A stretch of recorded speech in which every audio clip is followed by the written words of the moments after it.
सबसे अमीर दादाजी ने मुझे हमेशा के लिए रिच रखने के लिए हजारों करोड़ खर्च करके 4 लड़कियों से मेरी शादी तय की।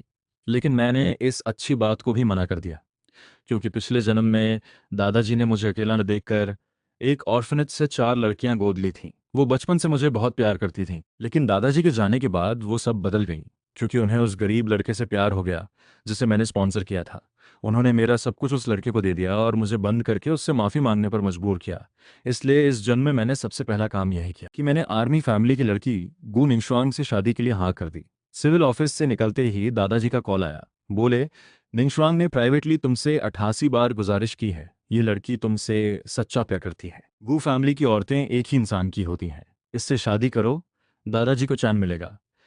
मैं बूढ़ा हो गया हूँ, बस चाहता हूँ कोई तुम्हारे साथ रहे। चारों बहनों को जो कंपनी के शेयर्स दिए थे वो मैं वापस ले रहा हूँ। वो तुम्हारी बीवियाँ नहीं है, तो ये सब रखना ठीक नहीं। दादाजी की बात सुनकर मेरी आंखें भर आईं। पिछले जन्म में दादाजी ने कहा था कि चारों बड़ी होकर मेरे लिए सही नहीं है, लेकिन मैंने नहीं माना। अब इस बार मैं जरूर मानूंगा और उस बुरे अंजाम में नहीं जाऊंगा। मैंने खुद को संभाला, आवाज नॉर्मल रखी। दादाजी, मैं आपकी हर बात मानूंगा। आप हॉस्पिटल में आराम करो, नए साल पर मिलने आऊंगा। कॉल काटकर मैं घर आया। कमरे की डोर पर पहुंचते ही देखा भाई आंशु मेरे बड़े बेड पर कब्जा करके बैठी है। भाई आंशु वही कमीना लड़का है जिसे मैंने पढ़ाया था। पिछले जन्म में चारों बहनें उसी पर मरती थीं। उस वक्त जिन्हें हाईचैंग की 4 प्रिंसेस कहते थे, वो सब बाई आंशु के आसपास थीं। बड़ी बहन फू वांचिंग, जो फू ग्रुप की कोल्ड सीईओ है, वो एक पुरानी घड़ी लेकर उसे खुश कर रही थी। दूसरी बहन फू नानचिंग, एक जेंटल और डिसेंट डॉक्टर, वो उसके लिए सूप ले आई थी। चौथी बहन फू योक्शन, एक बेखौफ रेसर, उससे मजाक करके उसे हंसाने की कोशिश कर रही थी। मैं उन चारों को देखता रहा। वो पुरानी बुरी यादें फिर से ताज़ी हो गईं। किसे पता था कि जिन 4 औरतों पर मुझे सबसे ज्यादा भरोसा था, वही मुझे सबसे नीचा दिखाएंगी। मैंने गुस्से को अंदर दबाया, बिना नॉक किए अंदर चला गया। बाई अंशु ने मुझे देखते ही फू युएली की बाहों में छुप गया। बोला, युनशन, मुझे पता है ये तुम्हारा कमरा है, यहाँ रहना ठीक नहीं, लेकिन इन चारों ने कहा यहाँ सबसे अच्छी रोशनी आती है, इसलिए यहाँ रखा। भाई अंशु को बेचारा बनने की आदत थी। पिछले जन्म में मैं इसलिए सहता रहा कि चारों बहनें नाराज ना हो, लेकिन अब मुझे ना वो चाहिए ना यह, तो क्यों सहूं? मैंने ठंडे लहजे में कहा, भाई अंशु, समझ आता है तो जल्दी निकलो, मेरी शादी होने वाली है। घर में कोई और नहीं रह सकता, वरना मेरी होने वाली बीवी को गलतफहमी होगी। चौथी बहन फू युक्शिन ने तुरंत मुझे घूरते हुए कहा, फू युनशिन, बोलना नहीं आता तो मत बोलो, जाना है तो तुम जाओ।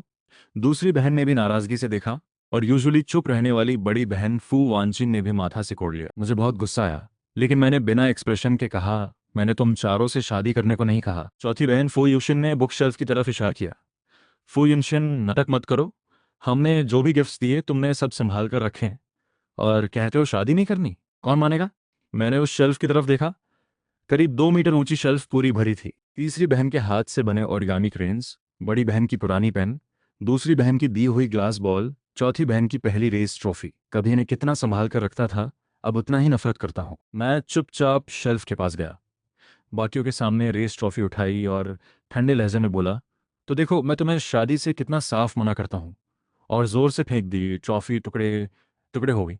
लेकिन यही नहीं रुका। बड़ी बहन की पेन तोड़ी, दूसरी बहन की ग्लास बॉल तोड़ी, तीसरी बहन के ओरिगामी क्रेन्स का जार तोड़ा। फिर उनकी ग्रुप फोटो उठाई। तोड़ने ही वाला था कि बड़ी बहन फू वांचिंग ने मेरा हाथ पकड़ लिया। उनकी आंखों में जो हमेशा ठंडक रहती थी, आज वहां निराशा थी। फू युनशिन, बस करो।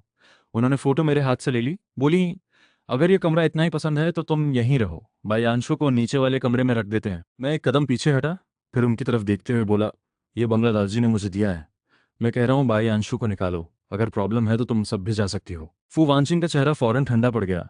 वो बिना एक शब्द कहे चली गई। फू यूशिन जाते जाते बोली, बड़ी बहन तक को चुप करा दिया, वाह।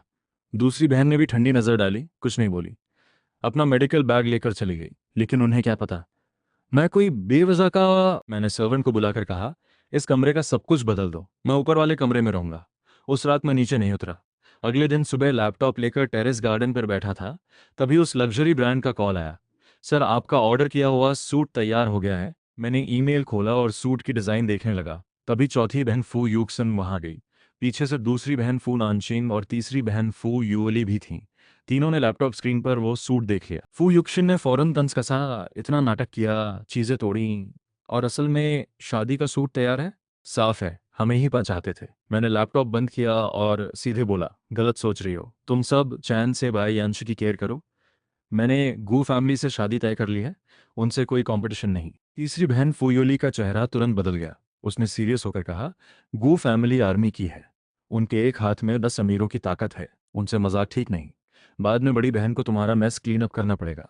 चुप रही दूसरी बहन फू नानचिंग आगे आई और मेरा हाथ पकड़ा, बोली, जो भी हुआ भूलो, जाओ यांशु से माफी मांगो, हम सब एक फैमिली की तरह रहेंगे। मैंने उसका हाथ हटाया और पीछे हटते हुए बोला, ना मानो तो मत मानो, बस इतना कहकर वापस कमरा गया। कुछ दिन शांति रही, लेकिन फिर बाई यांशु के मैसेजेस आने लगे। फुयुनशन, चाहे तुम कितने भी बड़े घर के हो, वो सब मेरे आसपास ही रहते हैं, जब चाहूं उन्हें तुमसे छीन सकता हूं। मैंने फ़ोन बंद किया और अपने ग्रेजुएशन प्रोजेक्ट पर ध्यान लगाया। मैं डिज़ाइन का स्टूडेंट था। इस बार मेरा फाइनल प्रोजेक्ट वही सूट था जो मैंने उस लग्जरी ब्रांड से डिज़ाइन करवाया था। एक हफ्ते बाद हैचिंग डिज़ाइन कॉलेज का ग्रेजुएशन सेरेमनी था। मैं वहाँ पहुँचा तो देखा बैयंशु चारों बहनों के बीच में था। वो उसे खुश करने में लगी थी, और जो मुझे कभी सबसे ज्यादा अटेंशन मिलती थी, अब मुझे ताने मिल रहे थे। पहले तो चारों प्रिंसेस हमेशा फू युनशन के पीछे रहती थी। फू युनशन कहता था वो उसे मैरी करेंगी। अब देखो, यह सब एक जोक था। बायांशु असली हीरो है, वो एक दिन जरूर किसी एक को मैरी करेगा। वो जनरस है, काइंड है। फू युनशन बस अमीर घर का बिगड़ा हुआ लड़का है। मैंने इन बातों पर ध्यान नहीं दिया। सेफ्टी की वजह से मैंने कभी ये नहीं बताया कि मैं हाइचिंग के सबसे अमीर दादाजी का पोता हूँ। स्कूल में लोग मुझे बायांशु जैसा ही गरीब समझते थे। उन्हें लगता था चारों बहनों की वजह से मुझे सब कुछ मिला। मुझे बर्थडे विशेस देने आया। मैंने ठंडे लहजे में कहा, मुझे शराब नहीं पीनी बोलकर मैंने बाई अंशु को धकेला और रेस्ट रूम की तरफ चल दिया।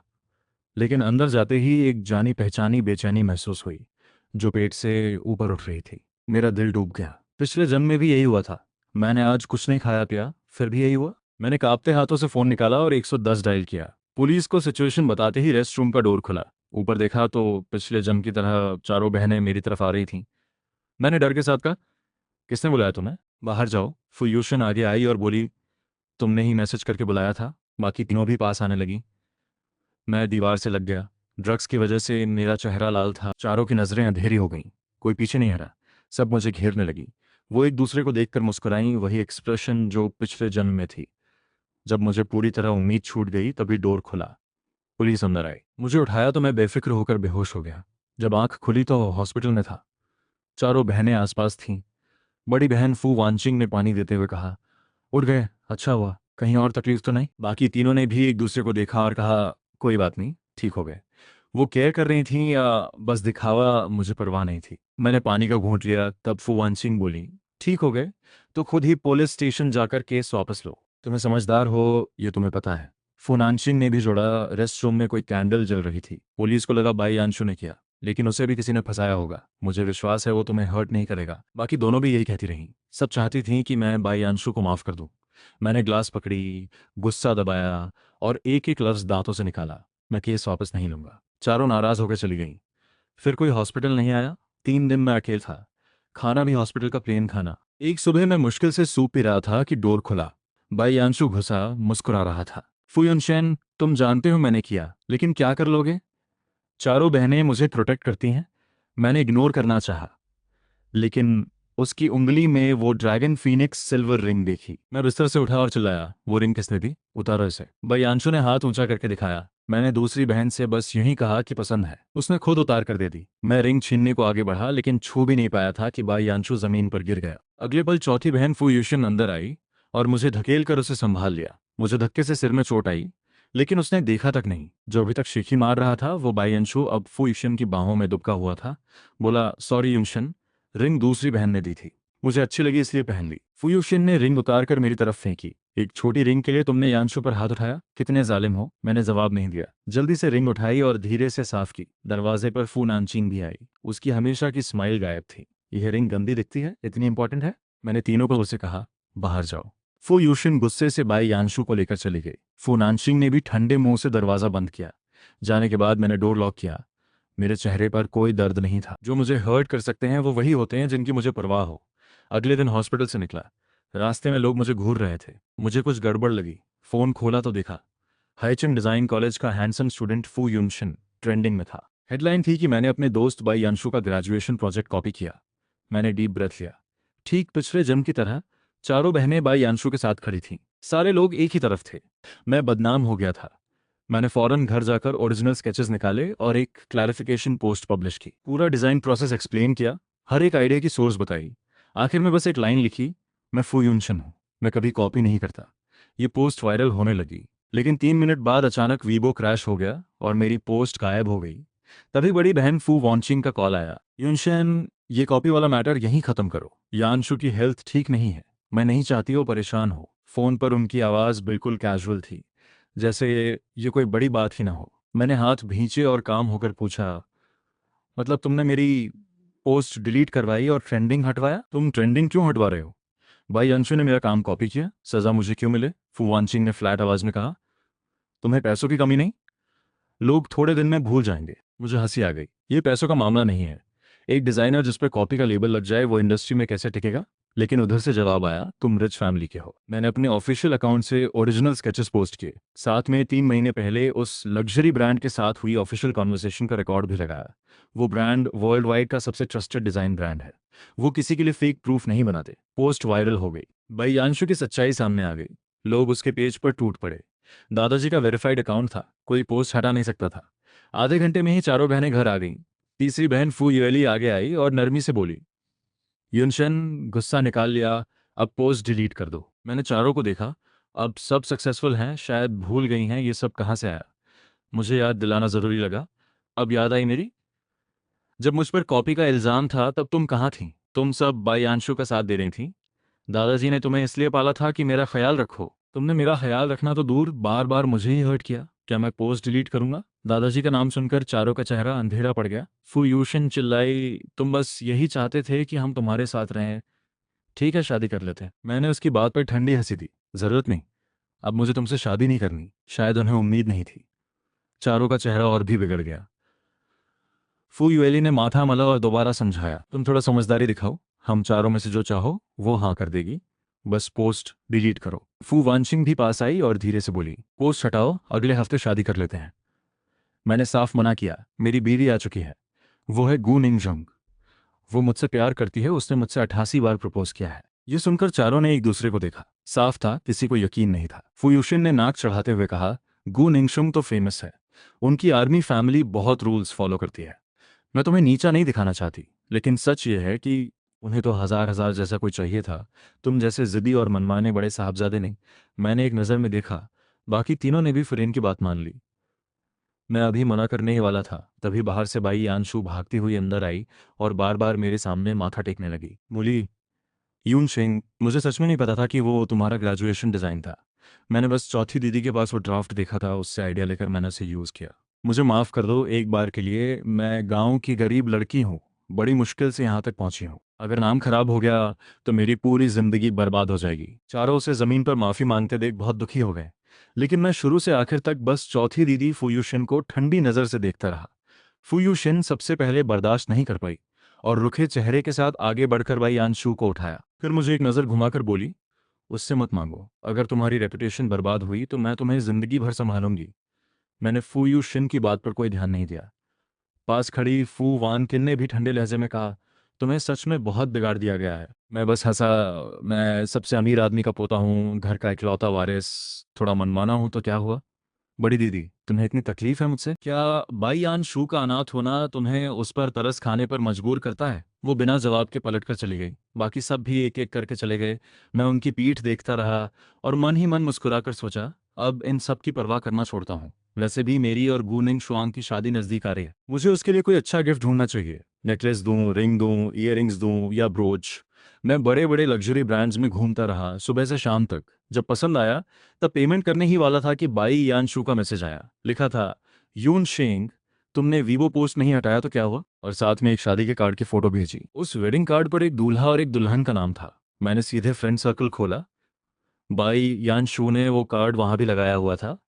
मैं ठंडे से मुस्कुराया और उसकी पोस्ट पर जाकर लाइक कर दिया और कमेंट में लिखा, बहुत बधाई। बस इतना करके फ़ोन रखने ही वाला था, तभी चौथी दीदी फूयू शिन का कॉल आया। उधर से आवाज़ बड़ी मगरूर थी, जैसे इसी कॉल का इंतज़ार था। बोली, फूयून शिन, अभी भी समझ आया? मैंने ठंडे से कहा, मेरी कोई गलती नहीं थी, माफ़ी किस बात की? फिर बोला, तुम सब बाई यान शू को पसंद करते हो, मेरे जैसे मनमाने लड़के को नहीं चाहते। ठीक है, मैं भी ज़बरदस्ती तुम लोगों के साथ नहीं रहूँगा। और कॉल काट कर फ़ोन बंद कर लिया।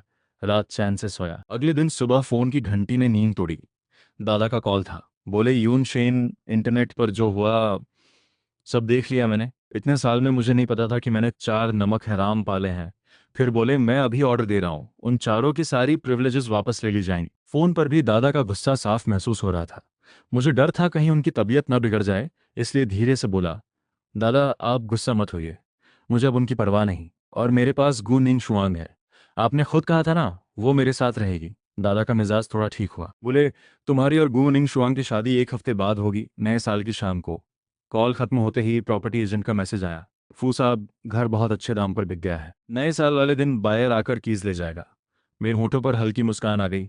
बिस्तर से उठा और घर के आदमियों को बोला, जो भी सामान उन चारों का है सब निकाल कर अलग करो। फिर वो सारा सामान आंगन में लाकर आग लगा दी, सब कुछ जला दिया। और आंगन में वो क्रैबल के पेड़ थे, उन्हें भी जेसीबी से उखड़वा दिया। जब सब हो गया तो बड़ा घर एकदम साफ और नया लगने लगा। मैं अभी थोड़ा आराम करने वाला था, तभी दरवाजे से फू युशिन की आवाज़ आई। वो बोली, आंगन के क्रैब एप्पल के पेड़ कहाँ गए, किसने उखाड़े? वो मेरी तरफ आ रही थी, उसकी नज़र मुझ पर पड़ी। मुझे लगा वो नाराज़ होगी, लेकिन वो खुद ही बोली, चलो अच्छा हुआ। तभी गू निंग शुआंग की तरफ से एक वेडिंग प्लानर का कॉल आया। फू साहब, 1 हफ्ते बाद की शादी की वेन्यू और सारी प्लानिंग आपकी ईमेल पर भेज दी गई है, कुछ बदलना हो तो बताइए। मैंने ईमेल खोला नहीं, सीधे बोल दिया, जो तुम लोग ठीक समझो वैसे ही करो। कॉल की आवाज़ थोड़ी ऊंची थी, पास खड़ी फू युशन ने सुन लिया। वो व्यंग्य से हंसी और बोली, तुम यही तो चाहते थे ना, 1 हफ्ते बाद हमारी शादी है यानशू से, और तुमने भी उसी दिन शादी रख ली, सोचा दुल्हन छीन लोगे। फू यून शेन, गलती करने वाले को सजा मिलती है, अब पछताने से क्या होगा। हमने यानशू से वादा किया है, एक शानदार शादी देंगे, हम चारों उसे तुमसे नहीं छोड़ेंगे। मैंने बस एक शांत नजर दी और हल्के से मुस्कुराया। मैंने कहा, मुझे पता है तुम सब बाई यानशू को चाहते हो, चिंता मत करो, मैं उसे छीनने नहीं आऊंगा। तुम चारों में से अब कोई भी मेरी वाइफ नहीं बनेगी, मेरी अपनी वाइफ है। लेकिन फू यूशिन को मेरी बात पर भरोसा नहीं हुआ। उसने फोन निकाला और बाकी तीनों दीदियों को वीडियो कॉल लगा दी। बोली, सुना तुमने, फू यून शेन ने भी उसी दिन शादी रखी है, वो हमें यान शू के पास से दूर करना चाहता है। फिर कैमरा मेरी तरफ घुमा दिया। मैं उनकी वीडियो में नजर आने लगा। वो तीनों उस वक्त सब काम छोड़कर बाई यान शू के पास बैठी थी। फू वान किन ने मुझे देखा और हल्की सी भौहें चढ़ाई, फिर बोली, हमने जो डिसाइड किया है वो नहीं बदलेगा। फू नान किन की आंखों की मुस्कान भी ठंडी पड़ गई। बोली, फालतू कोशिश मत करो। फू यूली ने मुंह फेर कर भाई यानशू को मनाने लगी, यानशू तुम टेंशन मत लो, हम कहीं नहीं जाएंगे। हर लफ्ज ऐसे था जैसे मुझे चोट पहुंचाने की कोशिश हो, लेकिन मैं पूरे वक्त मुस्कुराता रहा। फिर बोला, तुम सब बिल्कुल निश्चिंत रहो, मेरी अपनी शादी है, मैं कहीं कोई ड्रामा करने नहीं जाऊंगा। और वीडियो कॉल खुद काट दिया। देखते देखते नए साल की शाम आ गई। मेरी और बाई यानशू दोनों की शादी उसी दिन थी। सुबह मैं सामान लेकर नीचे आया तो सामने से बाई यानशू आता दिखा, पूरी हाई एंड सूट पहने हुए, और वो बिल्कुल मेरे ग्रेजुएशन डिज़ाइन वाली सूट थी। उसने मुझे देखा, मेरी सिंपल शर्ट और पैंट्स पर नज़र डाली और बड़े घमंड से मुस्कुराया। बोला, लगता है सामान उठाकर घर छोड़ने का नाटक कर रहे हो, सोच रहे हो इससे वो चारों तुम्हारे पास आ जाएंगी। मैं बताता हूँ ऐसा होगा नहीं।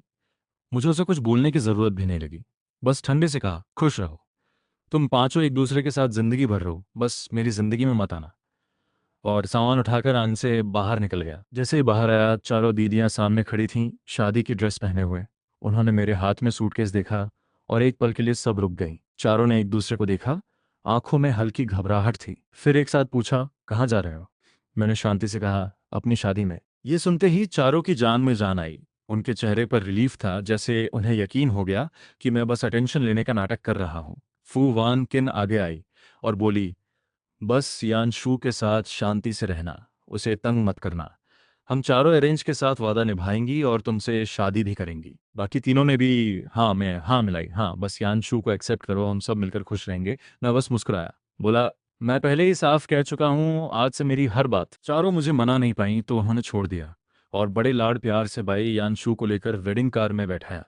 तभी ऊपर से जबरदस्त आवाज आई। दर्जनों हेलीकॉप्टर्स, जिन पर गू फैमिली का निशान था, लॉन पर उतर रहे थे। सबकी आंखें फटी की फटी रह गईं। दो टुकड़ियां, सबसे ऊंचे दर्जे की मिलिट्री यूनिफॉर्म में सजे धजे सोल्जर्स, सीधे मेरे सामने आकर सैल्यूट में खड़े हो गए और जोर से बोले, हम गू निंग शुआंग मैडम के हुक्म पर दूल्हे फू यून शेन साहब को शादी में लेने आए हैं।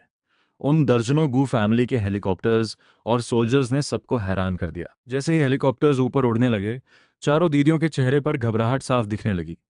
वो मेरे पीछे आने के लिए निकलने ही वाली थी। तभी भाई यानशू ने कहा, बड़ी दीदी, दूसरी दीदी, तीसरी दीदी, चौथी दीदी।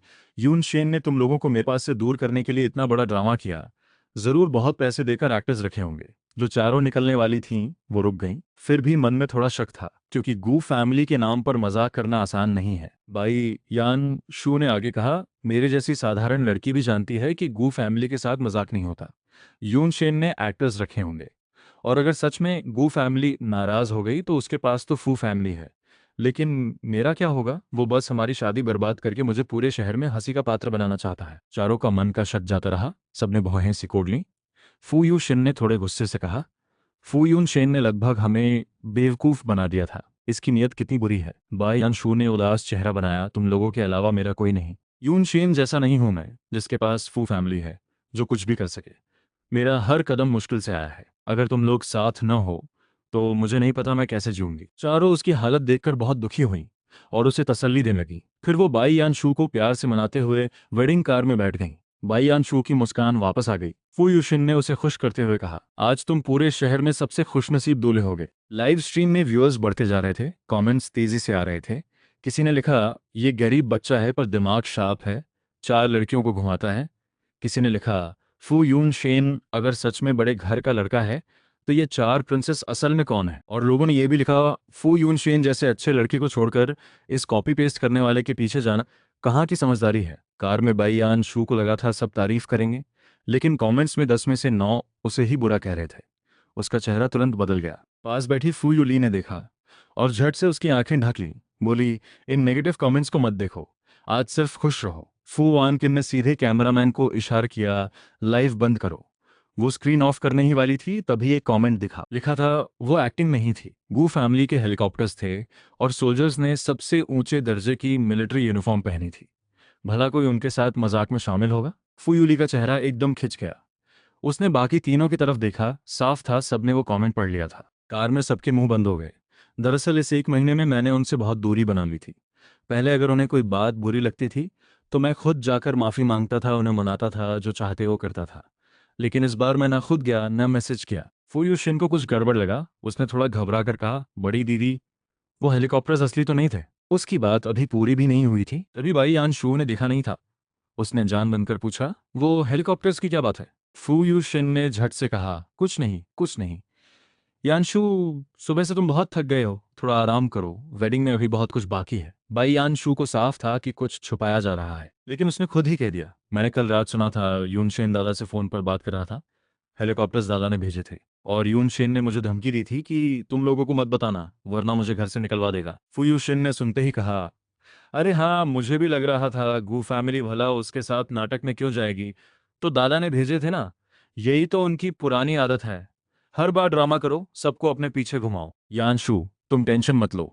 जब तक यून शेन तुमसे माफी नहीं मांग लेता हम उसके बारे में सोचेंगे भी नहीं। बाकियों ने भी मान लिया कि दादा ने ही हेलीकॉप्टर्स भेजे थे। मन का डर थोड़ा कम हुआ। वो हेलीकॉप्टर्स क्लाउड टॉप रिजॉर्ट के मैदान पर खड़े थे। दूर से भी साफ दिखते थे। कार से उतरते ही चारों की नजर मुझ पर पड़ी। फू यू शिन के होठों पर तंज आया। फू यून शेन सच में हमारी शादी बर्बाद करने आया है। बाकी तीनों ने भी यही सोचा कि मेरा यहाँ होना प्लान्ड था। उनकी ये बात सुनकर भाई यान शू का मन हल्का हो गया और वो मन ही मन खुश हो गया। उनकी और यान शू की शादी बड़े हॉल में थी और मेरी उससे भी ऊंचे लेवल के हॉल में बिल्कुल बगल में। दोनों हॉल्स शानदार थे, लेकिन मेरे हॉल के आगे उनका हॉल थोड़ा कम लगता था। बीच में एक डायमंड फाउंटेन था जो उनके हॉल में नहीं था। भाई यान शू की आंखें थोड़ी जल उठीं। बोला, ये क्यों? उसने तीसरी दीदी फू यूली की आस्तीन खींची और बोला, दीदी, वो फाउंटेन कितना सुंदर है, हमारी शादी उस टॉप लेवल हॉल में नहीं हो सकती? फू यूली को भी थोड़ा अजीब लगा। शादी का वेन्यू तो बड़ी दीदी ने बुक किया था, सब टॉप क्लास होना चाहिए था, फिर वो टॉप हॉल क्यों नहीं? उसने कहा, बड़ी दीदी, यान शू को टॉप हॉल चाहिए, देखो कुछ हो सकता है क्या? फू वान किन ने थोड़ा रुक कर कहा, जब मैंने कांटेक्ट किया था तो उन्होंने बताया था कि टॉप हॉल किसी के लिए रिजर्व्ड है, बाहर वालों को नहीं मिलेगा। फू यू शिन को तुरंत एक स्टाफ मेंबर मिला। उसे जोर से खींचते हुए पूछा, टॉप हॉल में शिफ्ट हो सकते हैं? जितना पैसा लो दे देंगे। स्टाफ थोड़ा सहमा लेकिन संभल कर बोला, माफी चाहते हैं, टॉप हॉल अवेलेबल नहीं है। फुयूशन ने नाक भौं सिकोड़ कर कहा, दूसरों के लिए ओपन है, हमारे लिए क्यों नहीं? मैनेजमेंट से बात करो, हम 10 गुना प्राइस देंगे। वो कुछ भी सुने बिना बाई यान शू को खींचकर सीधे टॉप हॉल के दरवाजे पर आ गई। सोच रही थी अंदर के लोग खुद ही रोकेंगे। तभी चेंजिंग रूम का दरवाजा खुला और मैं बाहर निकला। ठंडे लहजे में बोला, यह मेरा वेडिंग वेन्यू है, यहाँ हर किसी की एंट्री नहीं होती। प्लेन से उतरने के बाद मुझे सीधे चेंजिंग रूम लाया गया था। अब मैंने बढ़िया हाई एंड सूट पहनी हुई थी, शर्ट और ट्राउजर्स भी एकदम परफेक्ट, जैसे किसी मिडीवल राजकुमार जैसी स्टाइल। मुझे देखते ही उन चारों की आंखें ठहर गईं, गुस्सा भूल गईं। फुयूली कुछ स्टेप्स आगे बढ़ी, मुझे रोकना चाहती थी, लेकिन सिक्योरिटी ने उसे रोक लिया। वो सीधे मुझे देखती रही, उसकी आवाज़ में थोड़ी नरमी थी। यून शेन, तू जिद छोड़, आज टॉप हॉल यान शू के लिए दे दे, पहले वाली बात हम भूल जाते हैं। फूनान किन भी आगे आई, उसकी आंखों में पहले से ज़्यादा गर्मजोशी थी। हाँ, बस ये काम कर, पहले सब भूल जाते हैं, सब ठीक हो जाएगा। बड़ी दीदी फू वान किन ने, जो आमतौर पे बहुत कम बोलती है, उसने भी कहा, इतने दिनों से तू नाराज़ है, बस हो गया, घर चल, या अंशु की शादी हो जाए, फिर हम भी तेरे साथ रहेंगे। मैंने उन सबको देखा और हल्की सी व्यंग्य भरी हंसी दी। बोला, मैं पहले कह चुका हूँ, मैं शादी करने आया हूँ, यह मेरा वेडिंग वेन्यू है, मैं इसे क्यों दूंगा। इतना कहते ही बाई अंशु ने हैरानी से मुंह खोला।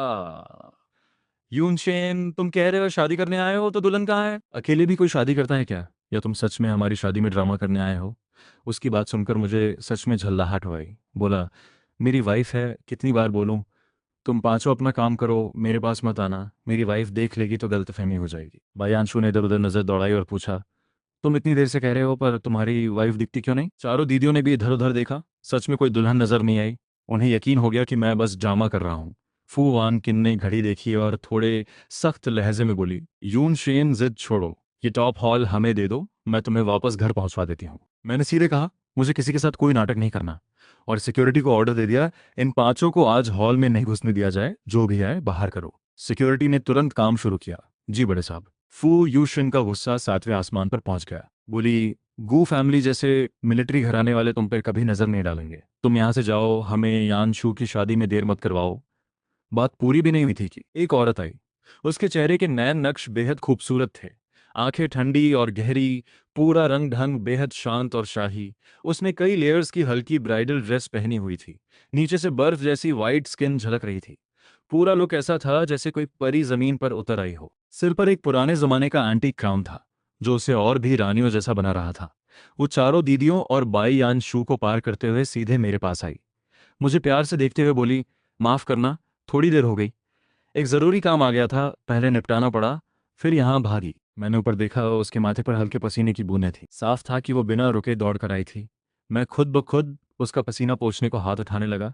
तभी फुयू शिन ने बीच में टोका, ये कौन सी एक्ट्रेस है जिसे लाए हो? हमारे पास टाइम नहीं है, जल्दी से हॉल खाली करो, यान शू की शादी का वक्त आ गया। दरअसल मिलिट्री बैकग्राउंड होने की वजह से गू निंग शुआंग बहुत कम पब्लिक में आती थी, मैगजीन्स या मीडिया में उसकी कोई फोटो नहीं थी।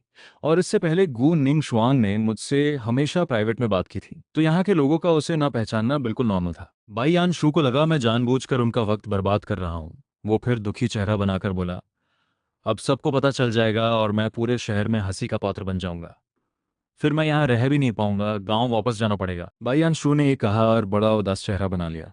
दीदियां उसे देखकर पिघल गई, लेकिन मैंने उसे माफ नहीं किया। सीधे पॉइंट पर आया, तुम यहाँ टिक नहीं पाए तो वो मेरी वजह से नहीं है। तुमने मेरा ग्रेजुएशन डिज़ाइन कॉपी किया, ये तुम्हारी अपनी गलती है, यहाँ बेचारे बनने की जरूरत नहीं। फुयू शिन ने मेरी बात सुनकर मुट्ठी भींच ली। गुस्से में दांत पीसते हुए बोली, फू यून शेन, बहुत हो गया। यानशु ने माफी मांग ली थी, उसने बस तुम्हारा काम देखा था, जानबूझकर कॉपी नहीं किया। तुम इसे इतना क्यों तूल दे रहे हो, किसको दिखाना है? मेरे होठों पर ठंडी हंसी आई। अगर उसे सच में गलती का एहसास होता तो वो फू वान किन ने भौएं सिकोड़ते हुए थोड़ी ऊंची आवाज में कहा, बस करो, ये बात यहीं खत्म। फिर उसने गू निंग शुआंग की तरफ देखा, वो ब्राइडल ड्रेस में मेरे बगल में खड़ी थी। फू वान किम ने उसे ऊपर से नीचे तक देखा, कुछ देर चुप रही, फिर ठंडे लहजे में बोली, यूनशेन, इन सालों में हमने तुम्हें बहुत ज्यादा सिर चढ़ा लिया, अब तुम्हें थोड़ी तमीज सिखानी होगी। गू निंग शुआंग ने एक कदम आगे बढ़कर मेरे सामने आकर खड़ी हो गई और रुखे चेहरे के साथ बोली, मेरे यून शेन को तमीज सिखाने की जरूरत नहीं, ये काम तुम लोग का नहीं। गू निंग शुआंग के बोलते ही सामने की सब औरतों के चेहरे सख्त हो गए, खासकर फू यूली को। जब मैं गू निंग शुआंग के पीछे खड़ा दिखा तो उसे अचानक बहुत जलन हुई। उसने मुस्कान हटाई, आंखें सिकोड़कर गू निंग शुआंग को देखा और व्यंग्य से बोली, तुम किस एंटरटेनमेंट कंपनी से हो? सच में एक्टिंग अच्छी है, पर गू निंग शुआंग कौन है ये जानते हुए भी उसका रोल करने की हिम्मत है तुम्हारी? ये सुनकर गू निंग शुआंग ने मेरी तरफ देखा, जैसे पूछ रही हो कि क्या ये हमेशा ऐसी ही रहती हैं। मैंने हाँ में सिर हिला दिया। फू यूशन हमारी आंखों की यह बात देखकर और भड़क गई, बोली, फू यूनशिन, हद मत करो। गू फैमिली का नाम लेकर खेलोगे तो बाद में। यान शू की शादी अभी होनी बाकी है। गूनिंग शुआंग ने हल्के से माथा सहलाया, फिर अपने बॉडीगार्ड्स को इशारा किया, इन्हें समझाने की जरूरत नहीं, इन पांचों को रिजॉर्ट से बाहर कर दो और आगे से गू फैमिली की किसी भी प्रॉपर्टी में इनका एंट्री बंद। पांचों को तब एहसास हुआ कि पीछे कुछ बॉडीगार्ड्स खड़े हैं।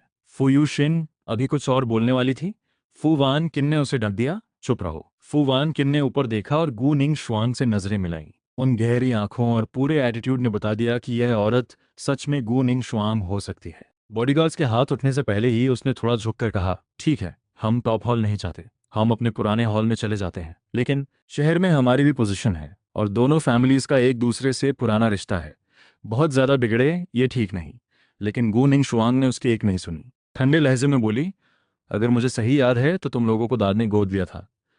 तुम असली वारिस नहीं हो। फू फैमिली के बिना तुम लोग कुछ नहीं। और अगर दादा को पता चला कि तुम लोगों ने उनके पोते के साथ कैसा बर्ताव किया तो वो खुद ही तुम्हें निकाल देते। जब तक मेरा पेशेंस है, खुद चले जाओ, यहाँ तुम्हारा स्वागत नहीं। गू निंग शुआंग की बात उनके दिल में चुभ गई, लेकिन जाने का नाम नहीं लिया। पहले की तरह झगड़ा नहीं किया, लेकिन गू निंग शुआंग का प्रेशर उन्हें साफ महसूस हो रहा था। फू वान किन आमतौर पर बहुत कंपोज रहती है, लेकिन आज वो भी बहुत तकलीफ में थी, जैसे किसी ने सीधे जख्मों पर हाथ रख दिया हो। उसने गू निंग शुआंग को ठंडे जवाब दिया, हम जा सकते हैं, लेकिन यून शेन को साथ लेकर जाएंगे। हम उसकी होने वाली वाइफ हैं, उसे किसी और औरत के साथ नहीं छोड़ेंगे। गू निंग शुआंग की भौहें थोड़ी सिकुड़ी। उसकी आवाज में एक अजीब सी ताकत थी। बोली, इतना कॉन्फिडेंस कहाँ से आया कि तुम यून शेन की होने वाली वाइफ हो? आज मेरी और यून शेन की शादी है, अब से वो सिर्फ मेरे हैं, तुम सबसे उनका कोई लेना देना नहीं। ये कहते ही गू निंग शुआंग ने उन पांचों को बॉडीगार्ड से बंधवा कर बाहर भिजवा दिया। फिर वो पलटी और मुझे देखा, आवाज में अब नरमी थी। बोली, यून शेन, क्या तुम्हें डर लग रहा है मुझसे? मैंने उसकी आंखों में देखा, मेरी आंखों में पूरी सच्चाई थी। बोला, नहीं, बल्कि मुझे तुम्हारा शुक्रिया करना चाहिए, तुमने कई बड़ी मुसीबतें हटा दी। मेरी बात सुनकर गू निंग शुआंग को चैन मिला। वो मुझे प्यार से देखती रही, फिर पॉकेट से एक स्नैक निकालकर मेरी हथेली पर रख दिया। बोली, इतनी देर से इंतजार किया है, जरूर भूख लगी होगी, पहले कुछ खा लो। मैं उसकी इस नरमी में डूब सा गया। मैंने खोलकर स्नैक खाया, मुलायम था, हल्की मिठास थी, ज्यादा नहीं, बहुत अच्छा था। आधा खाया ही था कि अचानक मैंने कहा, ये तुम्हारे लिए मेरी तरफ से एक गिफ्ट है, पहली बार नहीं मिल रहा है, लेकिन फिर भी देना चाहता था। बहुत सोचकर चुना है, पता नहीं पसंद आएगा या नहीं। गू निंग शुआंग ने झट से गिफ्ट ले लिया, आंखें हल्की मुस्कुराई, धीरे से बोली, पसंद है, तुम्हारी दी हुई हर चीज मुझे पसंद है। मन ही मन उसने ठान लिया, जो वक्त बीत गया वो सब वापस करूंगी, दोगुना प्यार दूंगी। दादा की तबीयत ठीक नहीं थी, इसलिए मैंने उन्हें हॉस्पिटल से बुलाना सही नहीं समझा। गू निंग शुआंग ने भी मुझ पर प्रेशर नहीं डाला, बस घर के कुछ बड़े बुजुर्गों को बुलाया। शादी की सेरेमनी ज्यादा लंबी नहीं थी। शादी के बाद मैं उसके साथ मिलिट्री क्वार्टर्स में आ गया। गू निंग शुआंग ने रूम बहुत अच्छे से सजाया था। स्लीपर्स, टूथब्रश, टॉवल, सब कुछ मेरे लिए पहले से तैयार था। बस मिलिट्री क्वार्टर्स का माहौल विला से थोड़ा अलग था। गू निंग शुआंग ने मेरी तरफ देखा और बोली, मैंने सोचा था कि तुम्हें शहर वाले विला में रहने दूंगी, लेकिन गू फैमिली के रिश्ते बहुत कॉम्प्लिकेटेड हैं। तुम्हें अकेले वहाँ उन सबके बीच नहीं छोड़ना चाहती थी, इसलिए यहाँ साथ ले आई। यहाँ कंडीशंस थोड़ी कम है, लेकिन कोई तुम्हें परेशान नहीं करेगा। यहाँ तुम अपनी मर्जी से जो चाहो कर सकते हो। ये कहकर उसने हल्के से अपना माथा मेरे माथे से सटाया। बोली, आज बहुत थक गए हो, फ्रेश होकर जल्दी सो जाते हैं। मेरे गालों पर गर्मी आ गई। अंधेरे में गू निंग शुआंग एक कदम और पास आई, उसकी गर्म सांस मेरे कान के पास। गू निंग शुआंग ने एक कदम पीछे लिया। बोली, यहाँ 2 रूम्स हैं, तुम मेन ब्राइडल रूम में सो, मैं दूसरे रूम में। वैसे तो शादी हो चुकी थी, साथ सोना बिल्कुल नॉर्मल था, लेकिन हम दोनों अभी बहुत ज़्यादा कंफर्टेबल नहीं थे एक दूसरे के साथ। गू निंग शुआंग ने मेरी घबराहट भांप ली और मुझे ऑकवर्ड फील नहीं कराया। उधर शहर में विला के बाहर फू वान किन और बाकी सब बाई यान शू के साथ वापस आए, लेकिन विला का दरवाजा बंद था। पुराना पासवर्ड डाला, दरवाज़ा नहीं खुला।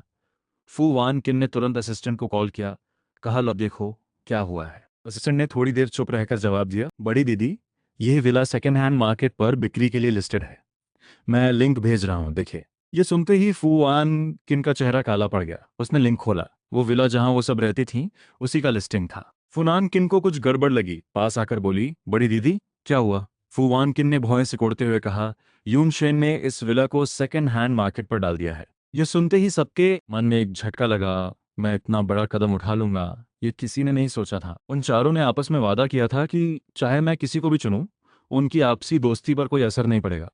लेकिन अब मैंने उन सबको छोड़कर किसी और से शादी कर ली थी। तो क्या पिछले 1 महीने में मैं जो कहता रहा वाइफ है मेरी, वो सच था? क्या मैंने 1 महीने पहले ही उन्हें छोड़ने का मन बना लिया था? फू शिन को भी अब सब समझ आने लगा। क्या फू शिन सच में हमें छोड़कर चला गया? बड़ी दीदी, वो औरत सच में गु निंगशुआंग थी? फू वान किन ने रिजॉर्ट से आने के बाद तुरंत उस दिन की लाइव रिकॉर्डिंग निकलवाई थी। जो कुछ भी हुआ था वैसा सिर्फ मिलिट्री ही कर सकती है, और जो इतनी बेधड़क सब पर हावी हो जाए बिना किसी डर के, वो सिर्फ गु निंग शुआंग हो सकती है। फू आन किन ने चुपचाप हाँ में सिर हिला दिया। चारों के चेहरे एक साथ बिगड़ गए। सब अंदर से भरी बैठी थी, कुछ समझ नहीं आ रहा था। पास खड़े बाई यान शू को अंदर से राहत थी, लेकिन बाहर दुख का मास्क लगाए उठा। बोला, यून शेन को तो पता था कि हम सब इसी विला में पले बड़े हैं, फिर भी उसने इसे बेच दिया। चारों का चेहरा और अंधेरा हो गया। मैंने न सिर्फ उन्हें छोड़ा बल्कि सालों की यादें और रिश्ते भी छोड़ दिए। अभी सबसे जरूरी यह था कि किसी तरह विला बचाया जाए। भले ही मैं जा चुका था, कम से कम वो जगह बची रहे। फू वान किन ने तुरंत असिस्टेंट को कॉल किया, ये विला खरीद लो। असिस्टेंट ने थोड़ा रुककर झिझकते हुए जवाब दिया, बड़ी दीदी, अकाउंट में इतने पैसे नहीं है। ये सुनकर लगा जैसे सब रास्ते बंद हो गए। फूयूली आगे आई और बड़ी दीदी के कंधे पर हाथ रखा। बोली, बड़ी दीदी, मेरे पास कुछ सेविंग्स हैं, मिला लो, शायद हो जाए। फू नान किन ने भी कहा, मेरे भी मिला लो। फू यूशिन ने जल्दी से कहा, कॉम्पिटिशन्स की प्राइज मनी मैंने जमा की हुई है, वो भी ले लो। शहर के बीचों बीच वो विला था, कीमत 10-12 अरब से कम नहीं थी। इन चारों ने कभी नहीं सोचा था कि ऐसा दिन भी आएगा। सब थोड़ी देर के लिए चुप हो गई। बाई यान शू ने यह सब सुना, उसका चेहरा एक पल के लिए बदला, लेकिन फिर मन में सोचा, फू वान किन टॉप फाइनेंशियल एक्सपर्ट है, दूसरी दीदी बेहतरीन डॉक्टर, तीसरी फेमस एक्ट्रेस, चौथी टॉप प्रोफेशनल रेसर। फू फैमिली का सपोर्ट न भी हो तो ये चारों अच्छे से जी सकती हैं, और वैसे भी वो उस विला का अच्छा खासा माहौल छोड़ना ही चाहता था। दूसरी जगह जाना उसे पसंद नहीं था, इसलिए उसने भी धीरे से कहा, बड़ी दीदी, मेरे पास भी थोड़े। बात पूरी करने से पहले ही फू यू शिन ने काट दिया, तुम्हारे पास कितना होगा? फू यू शिन को फिर एहसास हुआ कि ये ठीक नहीं बोला। उसने आवाज़ नरम की, मेरा मतलब वो नहीं था। ये विला का मामला तुमसे जुड़ा नहीं है, तुम्हें पैसे नहीं लगाने। लेकिन इस बात ने बाई यान शू को और बुरा लगाया। हालांकि उस वक्त किसी का ध्यान उस पर था नहीं। फू वान किन ने सबके पैसे जोड़े और असिस्टेंट को कॉल करके विला खरीदने को कहा। कॉल रखने के बाद उसने सबसे कहा, मेरे पास कुछ स्टॉक्स और फंड्स हैं, जैसे ही पैसे आएंगे सबके वापस कर दूंगी।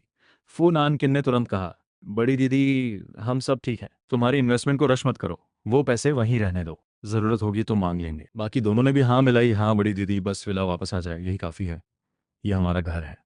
घर शब्द सुनते ही चारों की आंखें भर आईं। दादा ने उन्हें यह घर दिया था, यहाँ मेरे साथ बहुत सारी यादें थीं, मीठी भी कुछ कड़वी भी। असिस्टेंट ने तेज़ी से काम किया।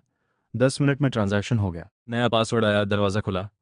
चारों अंदर गईं तो लगा, अच्छा हुआ कम से कम यादें बच गईं। भाई यान शू पर किसी का ध्यान नहीं था। सब मेरे रूम की तरफ गईं। रूम में फर्नीचर के अलावा कुछ नहीं था। मेरा जाना इतना पक्का था कि सब मान गईं। फिर सबने फ़ोन उठाया। फूयू शिन को दिल में कुछ खुरेदने जैसा हो रहा था, पर समझ नहीं आ रहा था क्या। बस एक उदासी थी। ये कैसे हुआ? मुझे ब्लॉक कर दिया।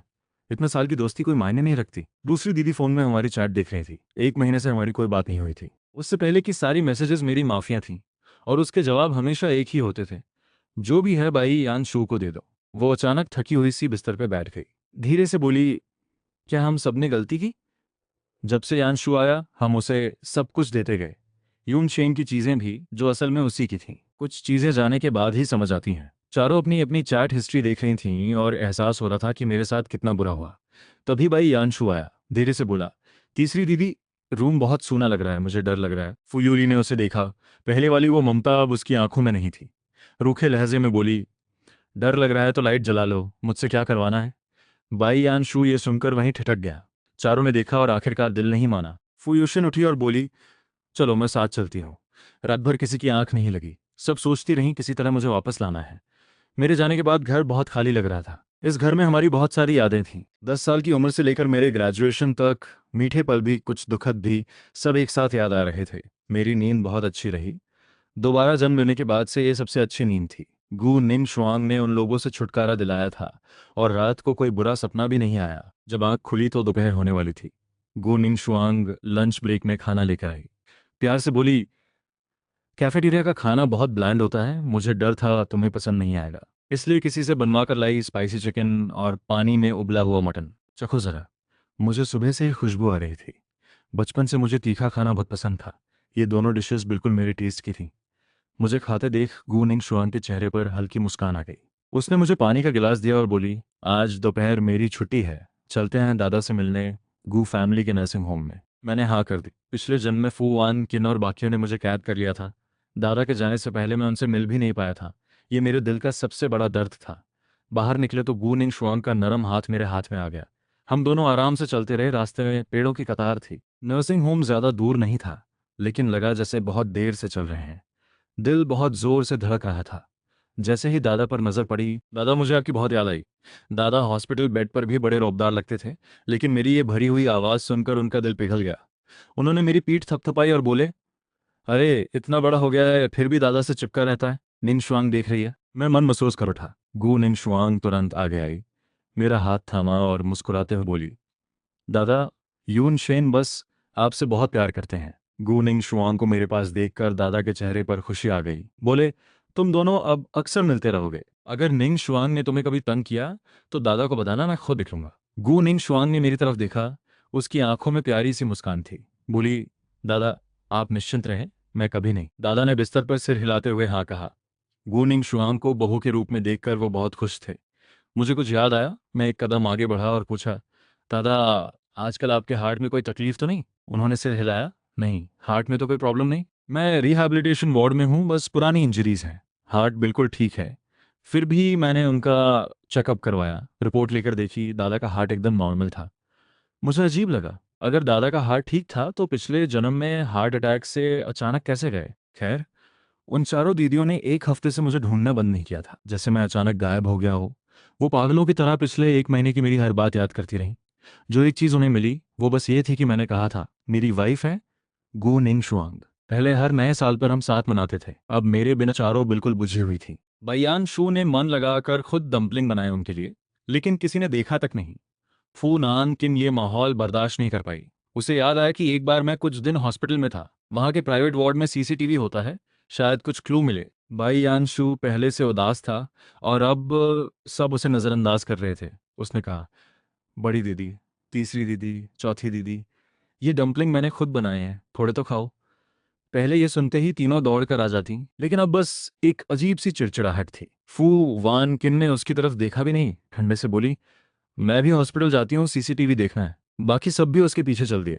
भाई यान शू घबरा गया। उस दिन वो हॉस्पिटल में मुझसे उलझा था और यह भी बोल दिया था कि ड्रग की बात सच है। अगर इन्होंने सीसीटीवी देख लिया तो वो बर्बाद हो जाएगा। उसने रोकने की बहुत कोशिश की, लेकिन किसी ने नहीं सुना। चारों ने हॉस्पिटल का सीसीटीवी देखा। बाई यान शू को उसकी असली हरकतें करते देखा। वो तैश में वापस आई, अभी कुछ कहने वाली थी, तभी बाई यान शू खुद चारों के सामने घुटनों पर आ गया। बोला, माफ करो, सब मेरी गलती है, मुझे नहीं करना चाहिए था। तुम्हारी इतनी कैर पाई, फिर भी यून शेन के सामने जाकर घमंड किया। जो चाहो सजा दो। चारों ने अब उसकी असली शक्ल देख ली थी। उसकी ये नम्रता देखकर और उल्टी लग रही थी। फू वान किम ने उसकी बात पर ध्यान नहीं दिया, सीधे पूछा, सीसीटीवी में तुमने कहा कि फू यून शेन को ड्रग दी, तो क्या रेस्ट रूम में जो ड्रग जलाई थी वो तुमने ही जलाई थी? कोई तुम्हें फंसा नहीं रहा था? बायान शू को ये उम्मीद नहीं थी। वो पसीने में भीग गया, कांपने लगा। चारों के चेहरे एक साथ बदल गए। उन्हें आज पता चला कि जिसे वो इतने प्यार से पाल रही थी वो एक जहरीला सांप था। चारों के चेहरे बिल्कुल पत्थर जैसे हो गए।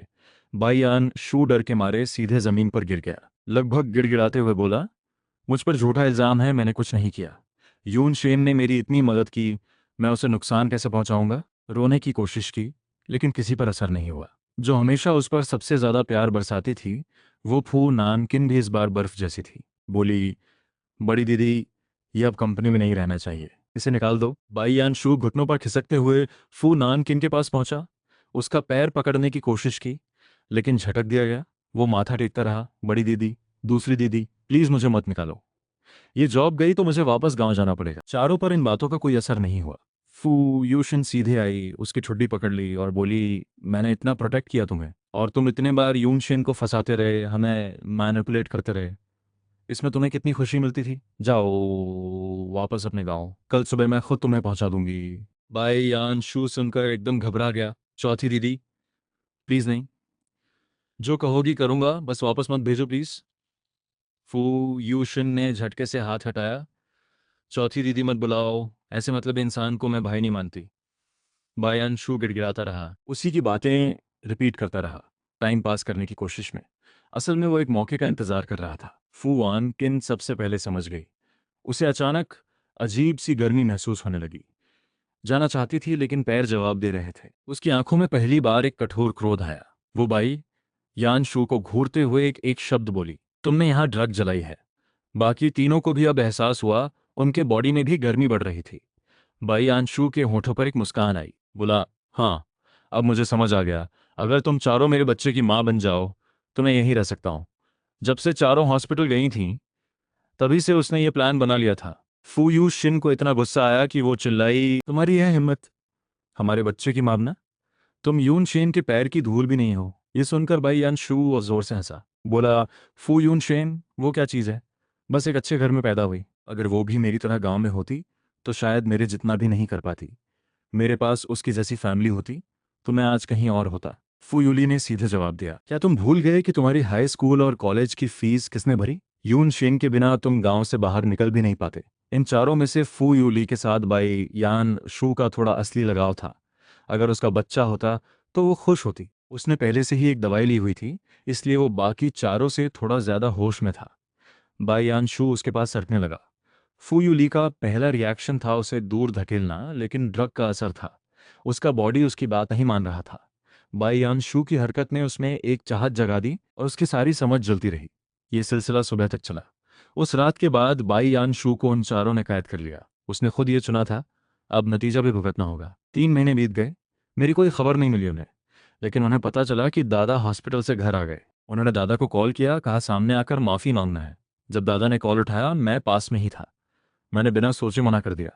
दादा ने उन्हें कह दिया, रहने दो, वो ठीक है, तुम अपनी जिंदगी जियो। ये चारों दादा ने खुद से चुनी थी। सालों तक पोतियों की तरह रखा था। कुछ ना कुछ लगाव तो था, लेकिन उन्हें वो काम किया जो दादा को बर्दाश्त नहीं था। मैं उनका इकलौता पोता था। उन्हें इसीलिए लाए थे कि बड़े होकर मेरा ख्याल रखें। लेकिन उन्हें न सिर्फ मेरा साथ नहीं दिया, बल्कि बाहरी इंसान का पक्ष लेकर मुझे तकलीफ पहुंचाई। ये दादा के लिए एक ऐसी लाइन थी जो कभी क्रॉस नहीं होनी चाहिए थी। मैं नीचे बैठकर दादा की टांगें दबाने लगा और धीरे से कहा, निंग शुआंग ने 1 महीने की छुट्टी ली है। हम सर्टिफिकेट लेने जाएंगे। दादा, क्या आप हमारे साथ चलेंगे? दादा ने तुरंत हाँ कहा। मैं जरूर चलूंगा। इस बार दोनों फैमिलीज को मिलना था, साथ खाना खाना था। गू निंग शुआंग ट्रेनिंग के बाद शाम को घर आई। मैं पहले ही सो चुका था। वो धीरे से चादर हटाकर मेरे पास आई। जैसे ही उसका हाथ मेरी कमर पे आया, मेरी आंख खुल गई। उसकी गर्म सांस मेरी गर्दन पे पड़ी। बोली, क्या नींद टूट गई? मैं पलटा और उसकी तरफ देखा। नहीं, नींद वैसे भी हल्की थी। मुझे लग रहा है कि इस बार घर जाने पर कुछ होगा। गू निंग शुआंग ने मेरी बेचैनी भांप ली और मुझे कसकर अपनी बाहों में ले लिया। बोली, चिंता मत करो, समय देख लूंगी। मैं उसकी बाहों में रहा और कुछ सोचना बंद कर दिया। आंखें बंद की और सो गया। अगले दिन हम जल्दी उठे। दादा को साथ लेकर हेलीकॉप्टर से वापस शहर आए। शहर पहुंचकर सबसे पहले हम सिविल रजिस्ट्रेशन ऑफिस गए, सर्टिफिकेट लिया। हाथ में लाल बुक देखकर हम दोनों के चेहरे पर खुद ब खुद मुस्कान आ गई। गूनिंग शुआंग ने पंजों पर उठकर मेरे होठों के कोने को किस किया और बोली, 88 बार प्रपोज करने के बाद आखिरकार तुमसे शादी हुई। इन 3 महीनों में हमारा रिश्ता और गहरा हुआ था। उसकी मोहब्बत मुझे साफ महसूस होती थी। दोनों फैमिलीज का डिनर साथ था। दादा ने पहले से तैयार होकर बैठे थे। दोनों तरफ से सब बहुत एक्साइटेड थे। जैसे ही हम प्राइवेट रूम में घुसे, गू निंग शुआंग के माँ बाबा ने मेरा हाथ थाम लिया। 2 बड़े रेड एनवलप्स थमाए और एक ब्लैक गोल्ड कार्ड भी। बोले, यून शेन, ये तुम्हारी, और फिर कुछ प्रॉपर्टी डॉक्यूमेंट्स भी निकाले और मेरी तरफ बढ़ाए। पिछली बार मिलना बहुत जल्दी हुआ था, ये सब उस वक्त नहीं दे पाए। देखो, जो घर पसंद आए उसमें रहो। मुझे इन चीज़ों की कमी नहीं थी, लेकिन किसी के लिए इतना इंपॉर्टेंट होना, ये फीलिंग बहुत अच्छी थी। उनकी आंखों में जो प्यार था वो सच्चा था। गू निंग शुआंग ने भी मुस्कुराते हुए कहा, रख लो, माँ बाबा ने खास तुम्हारे लिए तैयार किया है। मैंने हल्के से सिर झुकाकर दोनों को देखा और कहा, शुक्रिया माँ बाबा। दोनों की आंखें खुशी से चमक उठीं। गू साहब ने हंसते हुए कहा, आइए दादा को एक टोस्ट करते हैं। और दादा की तरफ देखकर बोले, बुजुर्गवार, आपने यून शेन को बहुत अच्छा पाला है। हमारी निंग शुआंग को ऐसा पार्टनर मिला, ये उसकी किस्मत है। दादा ने खुशी से गिलास पिया। बोले, यून शेन को निंग शुआंग मिली, मुझे भी चैन है। तीनों बुजुर्ग इस शादी से बहुत खुश थे। खाने की मेज पर सब मुझे खा परोसते रहे। मेरी बोल पूरी भर गई, ऊपर तक। बड़ों की दी हुई चीज मना करना ठीक नहीं था, इसलिए सब चुपचाप खाता रहा। पास बैठी गू निंग शुआंग ने देखा और चुपके से काफी खाना खुद ले लिया, लेकिन उसने भी बहुत ज्यादा खा लिया। खाना खत्म होते होते उसे हल्की सी उबकाई आई। गू निंग शुआंग की माँ की नजर पड़ी, आंखें चमक उठीं। बोली, निंग शुआंग, ये रिएक्शन कहीं कोई खुशखबरी तो नहीं? मैंने और गू निंग शुआंग ने एक दूसरे को देखा। हम साथ रहते थे, लेकिन मैंने इस तरफ सोचा ही नहीं था। खाने के बाद सब बुजुर्गों ने कहा, कल हॉस्पिटल जाकर चेक करवा लो। हम दोनों ने हाँ कर दी। उधर जहां हमारे घर में खुशी थी, विला में बिल्कुल उल्टा माहौल था। बाईयांशु को हर रोज सजा मिल रही थी। उसे अपनी हरकतों पर बहुत पछतावा था, माफी मांगता था, लेकिन कोई नहीं सुनता था। वो पूरी जान लगाकर गांव से निकला था, पढ़ाई की, मुझसे सिंपैथी लिया, विला में आया, एक एक कर मुझे और चारों दीदियों के बीच दरार डाली। उसे नहीं पता था कि जो मुश्किल से मिला वो मेरे जाते ही छिन जाएगा। अब वो पूरी तरह गिर चुका था। लेकिन फू फैमिली का सपोर्ट छूटने के बाद खुद भी उन बड़े घरानों में कुछ नहीं थी। उनका सारा गुस्सा बाई आन शू पर निकल रहा था। रात को चारों उसके रूम में आई। बाई आन शू सीधे घुटनों पर आ गया, बोला, बड़ी दीदी, दूसरी दीदी, तीसरी दीदी, चौथी दीदी, मुझे माफ कर दो। मुझे पता है मैंने बहुत बुरा किया, यून शेन को हर्ट किया, तुम्हारे साथ भी गलत किया। प्लीज मुझे छोड़ दो। वो बार बार यही कहता रहा, लेकिन चारों पर कोई असर नहीं। फू यूली ने ठंडे से कहा, बंद करो ये नाटक, अब हम नहीं आएंगे तुम्हारे जैसे में। फू यू शिन ने आगे बढ़कर उसकी ठुड्डी पकड़ ली और बोली, ये दयनीय चेहरा बनाकर लगता है हम छोड़ देंगे? जानते हो तुमने हमें कितना नुकसान पहुंचाया? इन दिनों बड़ी दीदी एक छोटी सी ब्रांच ऑफिस में, जब वो चारों पहली बार इस घर में आई थीं, तो सच में बहुत कोशिश करती थी मुझे खुश रखने की। हर चीज़ में मेरा ख्याल रखती थीं पूरे मन से, क्योंकि वो जानती थीं कि जब तक मैं खुश हूँ वो यहाँ रह सकती हैं। यहाँ उन्हें अच्छी एजुकेशन मिली, अच्छे कॉलेज में गईं, अच्छी ज़िंदगी मिली, खाने पीने की चिंता नहीं रही, और जो चाहती थीं उसे पाने का मौका भी मिला। दादा ने उन्हें बताया था कि बड़े होकर वो किसी एक को मेरी वाइफ बनाएंगे। वो चारों जानती थी कि जो चुनी जाएगी वो सब कुछ पाएगी। इसलिए सबने मुझे एक होने वाले हस्बैंड की तरह ट्रीट करना शुरू किया, जैसे जैसे वो छोटी बच्ची से बड़ी हुई और मैं एक हैंडसम लड़का बना, रोज़ के साथ में दिल लगने लगा। लेकिन किसी ने ज़्यादा जाहिर नहीं किया, क्योंकि बाकी तीन को तकलीफ नहीं देना चाहती थी।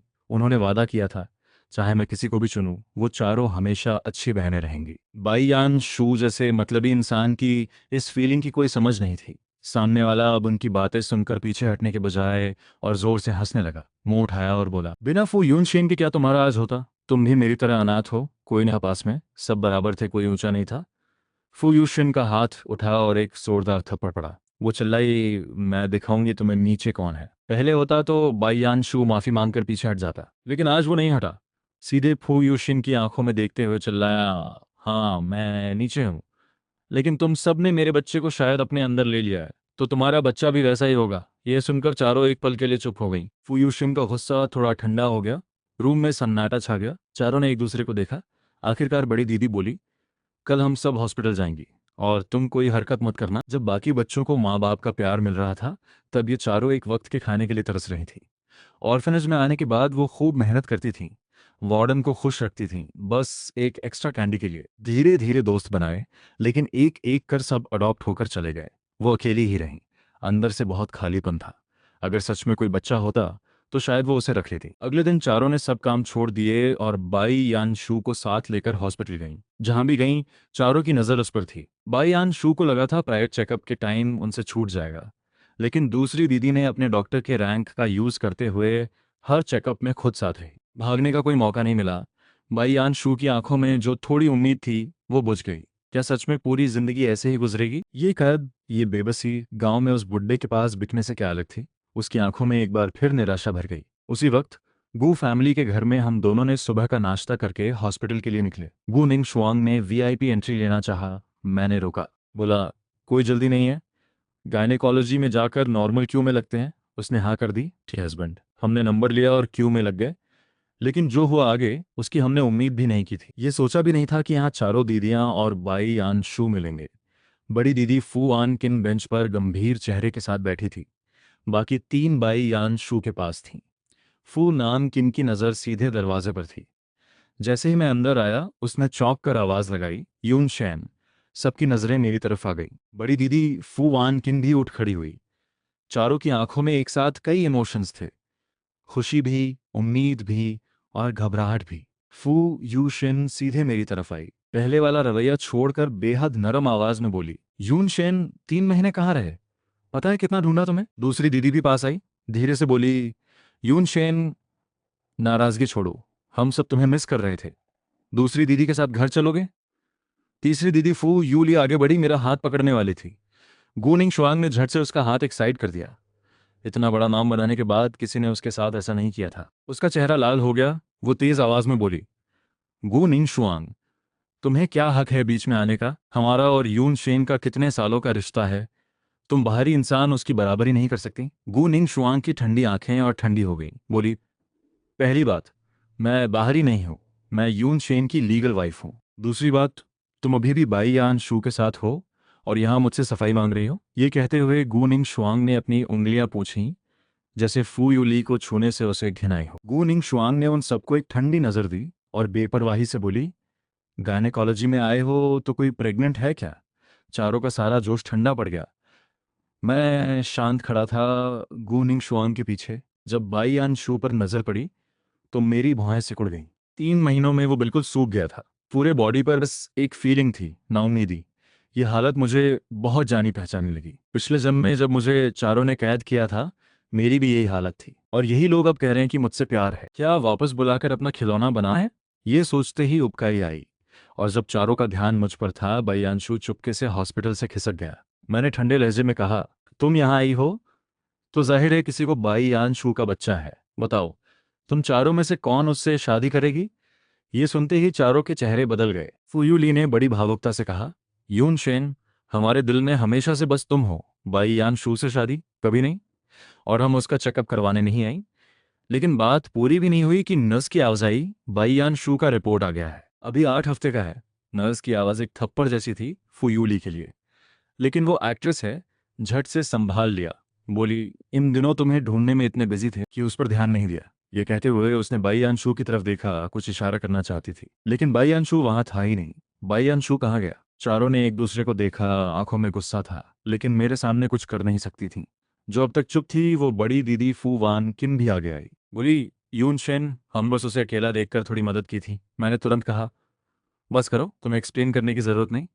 जिस दिन से मेरी और निंग शुआंग की शादी हुई, उस दिन से तुम्हारा मेरा कोई रिश्ता नहीं। मैंने उन सबकी आंखों में देखा, नजर बिल्कुल ठंडी थी। जो तुमने किया उसे याद दिलाऊं क्या?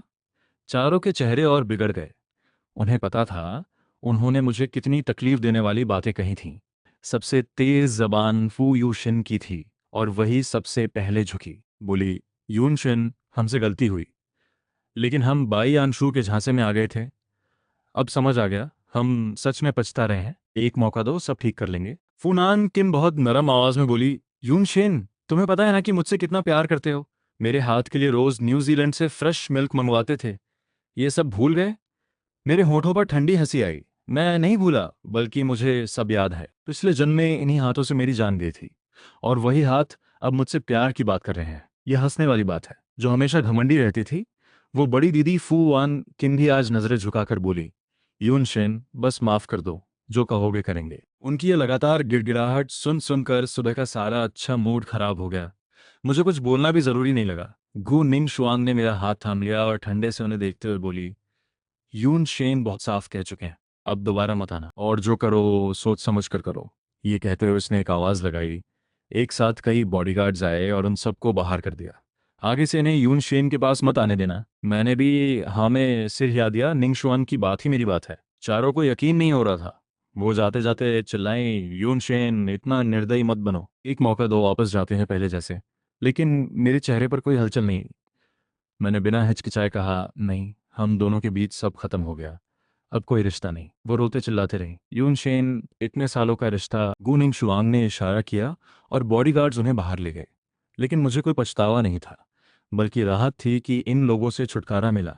वो जाने के बाद कॉरिडोर एकदम शांत हो गया। गुनिंग शुआंग डॉक्टर के पास गई। चेकअप के बाद हम दोनों हॉस्पिटल की बेंच पर बैठकर रिजल्ट का इंतजार करने लगे। गुनिंग शुआंग बहुत नर्वस थी, उंगलियां रगड़ रही थी। जो हमेशा इतनी कंपोज रहती है, उसकी भौहें आज तनी हुई थी। मैंने हाथ बढ़ाकर उसकी भौहें स्मूथ की और पूछा, इतना नर्वस क्यों हो? कल जब दादा ने चेकअप कहा था तो बिल्कुल नॉर्मल लगी थी।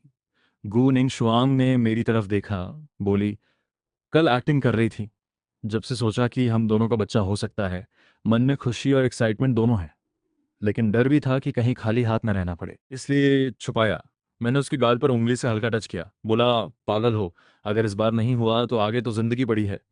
ये सुनकर वो थोड़ा रिलैक्स हुई। 1 घंटे बाद रिजल्ट आया। गु निंग शुआंग ने रिपोर्ट हाथ में ली और बार बार पढ़ती रही। सच था, बच्चा था। उसके हमेशा गंभीर रहने वाले चेहरे पर खुशी आ गई। वो खुशी से मेरी बाहों में आ गई। यून शेन, हमारा अपना बच्चा होगा। मैंने भी खुशी से उसे गले लगाया। रास्ते वाले लोग हमें बधाई देने लगे। थोड़ी देर बाद गू निंग शुआंग ने मुझे छोड़ा। उसी वक्त उसका फ़ोन बजा। माँ का कॉल था। निंग शुआंग, जल्दी फूजी ग्रुप की बिल्डिंग के पास जाओ। यून शेन के दादा वहाँ है, कोई सीन हो रहा है, देखो कहीं उन्हें कुछ हो न जाए। कॉल रखते ही गू निंग शुआंग की भौहें थम गईं। मेरा मन भी अचानक बेचैन हो गया। मैंने पूछा, क्या हुआ निंग शुआंग? उसने गंभीर आवाज में कहा, फूजी ग्रुप की बिल्डिंग पर कोई झगड़ा हो रहा है। तुम घर जाओ, मैं देख कर आती हूँ। वो मुझे भेजने की कोशिश करने लगी। मैंने रोका। दादा भी वहाँ है ना? वो चुप रही, फिर हाँ कहा। मैंने बिना सोचे कहा, तो मैं भी चलूंगा। दादा को कुछ हो जाए ये मुझसे बर्दाश्त नहीं होगा। गू निंग शुआंग ने मेरा इरादा देखा, जानती थी मैं आ नहीं सकती। उसने मेरा हाथ थाम कर कहा, ठीक है, लेकिन जो भी हो मैं हैंडल करूंगी। तुम बस खुद का और हमारे बच्चे का ख्याल रखना। मैंने हाँ कहा। चिंता मत करो, मैं तुम्हें और हमारे बेबी को सेफ रखूंगा। हम दोनों कार में बैठकर फूजी ग्रुप हेडक्वार्टर्स पहुंचे। कार से बाहर निकलते ही देखा, हॉस्पिटल से गायब हुआ बाईयान शू अब यहाँ था। बिल्डिंग के बाहर खड़ा था, लाइव स्ट्रीम कर रहा था। उसके पीछे प्रिंटेड बैनर्स थे। लिखा था, हैसी की 4 प्रिंसेसेस और फू फैमिली के बड़े साहबजादे फू यून शेन ने मिलकर एक गरीब बच्चे भाई यानशू को तंग किया। कैमरा के सामने वो रो रहा था और हम पांचों पर एक एक आरोप लगा रहा था। बोला, फू यून शेन ने मुझे सपोर्ट दिया। असल में ये मुझे उन 4 दीदियों को खिलौना बनाना चाहता था। वो चारों दरअसल दादा ने ऑर्फनेज से चुनी थी, जो इसकी होने वाली वाइफ थी। मतलब बचपन से तय किया गया था। बोला, इनकी प्राइवेट लाइफ बहुत ख़राब है। और मुझे बीच में घसीटा। मैं एक गरीब बच्चा था, बड़ी मुश्किल से गांव से निकला।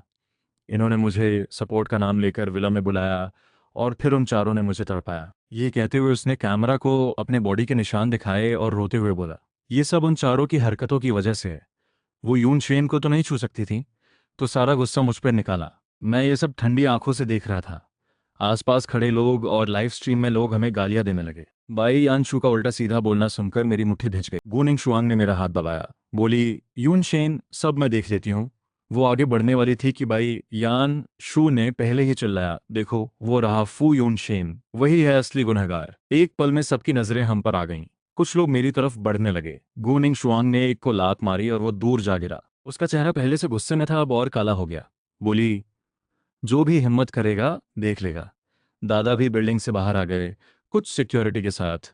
भाई यान शू ने उन्हें देखकर चिल्लाया, ये देखो, यह है शहर का सबसे अमीर आदमी।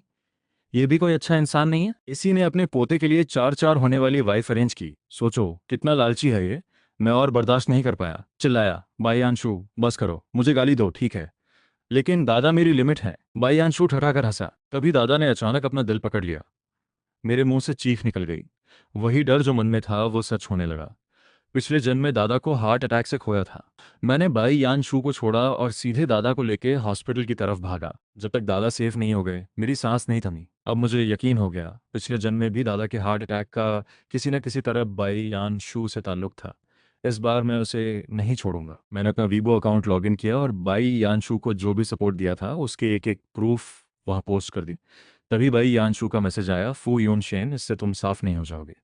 मैं तुम सबको बर्बाद करके रहूंगा। कमेंट सेक्शन में लोग मुझ पर सवाल उठा रहे थे, लेकिन मुझे डर नहीं था। चारों दीदियां और बाई यान शू, किसी को भी नहीं पता था कि पहले दिन से ही मैंने विला में हिडन कैमरास लगाए हुए थे। सोचा था सेल्फ डिफेंस में काम आएगा। बाद में जब उनसे इतनी तकलीफ मिली तो लगा इसकी ज़रूरत नहीं, लेकिन आज ज़रूरत आ गई। मैंने वो सारी फुटेज निकाली जिसमें बाई यान शू ने मुझे फंसाया था, और जब वो मेरे जाने के बाद विला में ड्रग जलाकर चारों को मैनिपुलेट कर रहा था।